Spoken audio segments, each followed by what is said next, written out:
I have a wild story for you guys today. So yesterday we got reports that a Donald Trump themed RV, an RV with Donald Trump signs and posters plastered all over it, crashed on its way to a rally in Staten Island, New York. And the wild part is, I have been on this bus multiple times. I've seen it at many different Trump rallies. I've talked to the person who owns it, I've interviewed him on camera, and I've done multiple debates in front of this Trump RV. So I have some really interesting footage for you guys. But first, let's take a look at some of the photos of this nasty collision that the RV got into. I mean, it's really actually pretty bad.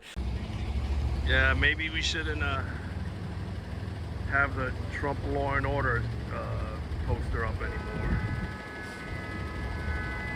Kind of doesn't make sense. The big Trump van.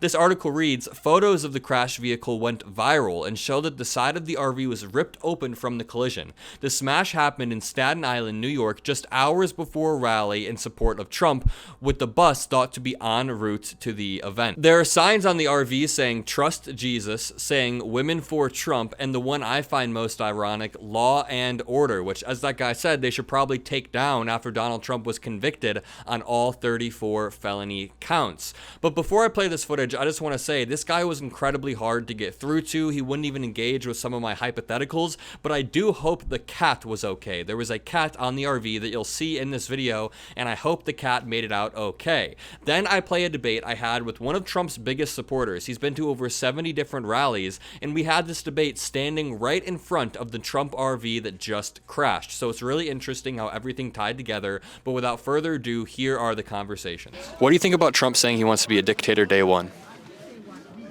For a minute, yes. Yeah? For a minute, yes. You okay with that? Absolutely. Interesting. For a minute.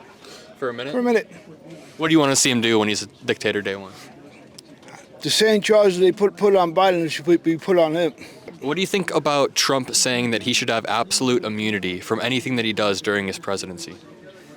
You know, I would have to think there's a reason why he's asked for absolute immunity, because from his perspective, there's things that most people don't realize. Yeah. So I would think he's right. Would you apply the same standard to Joe Biden, that Joe Biden should have immunity during his presidency? Joe Biden should have immunity too, but if he's actually doing criminal acts and he's letting his son get away with it, no. No? I don't know any criminal acts that Trump is actually doing. Yeah, well, he's been... Oh. Well, it's true, ain't it? Oh, yeah, but he's been charged. He's been charged with over... what's the cat's name? That's Missy. Missy? From Florida. So there's a phone call of Trump. Have you heard the phone call where Trump calls Brad Raffensperger and he says, "I need you to find me 11,000 votes"? I did hear that. What did you think about that? I did hear that because I really feel that the votes were probably there and they finagled the votes. So you think Trump was okay with what he was doing? That was okay? Absolutely. He knew he was being recorded. Interesting. So if it came out, like in an alternate reality, if there was zero election fraud and we find out that Trump knew there was no election fraud and he still made that phone call, would that be bad? No, because there was a lot of election fraud. Mm-hmm. From my understanding, there's a lot of election fraud. Mm-hmm. I've been throughout the country, been to hundreds of rallies throughout America, even with Bernie. You know, I went to Trump rallies when I was a Bernie supporter. Yeah. I seen hundreds of thousands of people come out. I was offered money and told that, can you go to the auditorium for Hillary? We'll give you $50. Like, it didn't make any sense to me. Most of the public doesn't realize that she was paying people to come to her rallies. But the thing with Trump is he was making claims of widespread, unprecedented voter fraud that's never been seen before in the United States. And people around him told him that that wasn't true. So like Mike Pence said that it didn't happen. It didn't happen. Bill Barr said it didn't happen.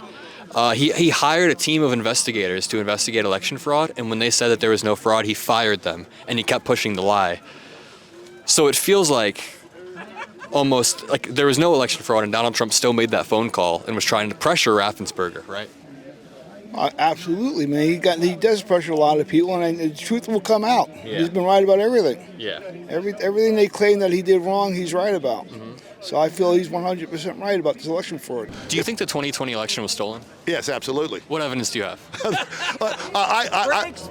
I was an elected official and I was there on the scene. Look, I saw with my own eyes the videos everybody else saw. You know, Trump is winning, and at 2 o'clock in the morning, magically they start stopping the voting and they count the mail-in ballots, and then by the morning everything has changed. Look at the videos. But all of these videos have been debunked repeatedly, not only in multiple courts with Trump-appointed judges, but Trump hired a team to forensically analyze the election. They came back saying there was no election fraud, no evidence of election fraud. Trump fired them and doubled down on the election fraud claims. Watch the movie 2000 Mules. I've seen the movie 2000 Mules. It's all been debunked. Everything in that movie has been debunked multiple times. I don't think it has not been debunked. You realize the creator of that movie has been to jail multiple times. Oh, yes. He's been politically targeted. I mean, Obama wanted him to be punished because he made the movie about Obama. No, Dinesh is a victim of the radical left. Can I ask you though, like, it makes. Why do you trust a documentary over our actual courts and elected politicians? People like Mike Pence, people like Bill Barr, people that Donald Trump trusted with his life, and you trust a documentary over them? Those are a couple of rhinos. Rhinos? Yeah, they were. Yeah, Pence is a bitter disappointment. Why didn't Trump see that when he appointed him as vice president? You know, Trump did a lot of things that were right. A lot of things that were great. I think his one mistake was that he trusted some of the wrong people. I mean, he fleeced his cabinet like 8 times in a row. He had like a 92% turnover rate. It's the machine. You go to Washington D.C. You look at that Capitol building. People try to pretend like they try to say this is a reverent place. This is a holy place. No, it's not.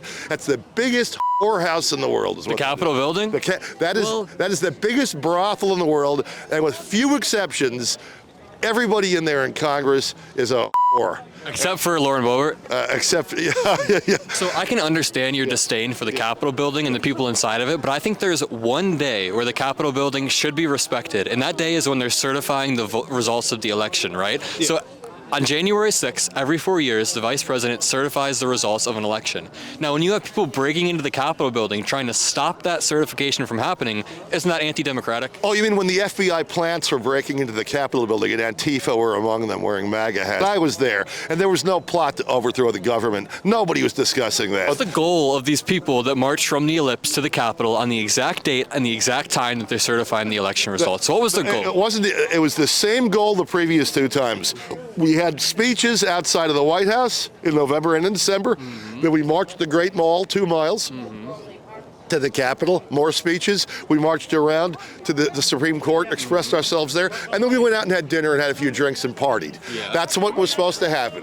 In between chanting "Hang Mike Pence," or and who was doing that? You're gonna say the FBI, but it was clearly Trump supporters. Is Ashli Babbitt FBI too? No, Ashli Babbitt is the Crispus Attucks of the new American Revolution, the first blood. She was murdered. She was murdered. Breaking into the Capitol building. I thought you guys are all about self-defense, right? Look at the videos. An unarmed woman with her hands on a flagpole. The cop comes behind her and shoots her from behind. An unarmed woman breaking through a window that senators were behind. Senators were behind. I'll tell you what happened.